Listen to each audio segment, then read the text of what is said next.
Shalom dan selamat pagi saudara-saudari yang terkasih dalam Kristus. Renungan pagi hari ini bertajuk Perjalanan Pengampunan. Ayat inti dalam Kejadian 41 ayat 50 hingga 52. Sebelum munculnya tahun bencana kebuluran itu, Yusuf dikurniai 2 orang anak yang dilahirkan oleh Asnat, anak Potifera, imam di On itu. Yusuf menamai anak sulungnya Manasye karena katanya, Allah telah membuat aku lupa akan segala kesusahanku dan akan seisi rumah ayahku. Anaknya yang kedua pula dinamai Efraim karena katanya, Allah telah mengaruniakan anak kepadaku di negeri aku ditimpa kesusahan.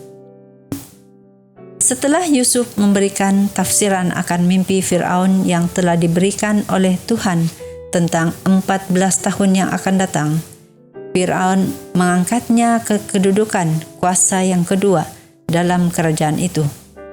Oleh kerana kebuluran tersebut, Yakub telah menyuruh semua anak lelakinya kecuali Benyamin untuk mendapatkan makanan yang akan memastikan kelangsungan hidup keluarganya. Apabila saudara-saudaranya tiba di Mesir, Yusuf segera mengenali mereka dan menguji mereka untuk melihat apakah mereka masih mempunyai rasa persaingan dan cemburu yang sama yang telah membawa kepada perhambaannya di Mesir. Fir'aun memberikan Yusuf seorang istri dan bersamanya Yusuf mempunyai 2 orang anak lelaki, di mana nama-nama mereka memantulkan perjalanan emosi Yusuf. Perjalanan ini merangkumi sangat banyak perkara. Kasih ayahnya, kebencian saudara-saudaranya, godaan dari istri Potifar, dan penghormatan dari Fir'aun. Sekarang Yusuf melengkapkan pengalamannya dengan sebuah perjalanan pengampunan. Faktor yang penting dari cerita Alkitab ini ialah pengampunan. Langkah pertama ialah selalu mengakui dan menyadari kelukaan hati yang telah berlaku. Dengan jelas hati Yusuf telah dilukai oleh perasaan dan tindakan saudara-saudaranya oleh istri Potifar dan akhir sekali oleh ketua juru rasa santapan yang telah melupakan dalam penjara. Perasaan hati yang terluka mungkin membawa kita kepada suatu masa kemarahan. Dan ini ialah langkah kedua kepada pengampunan. Ketika Yusuf telah diangkat ke kedudukan kedua tertinggi dalam kerajaan, dia telah dapat mengambil langkah yang terakhir dalam perjalanan ini, penyembuhan.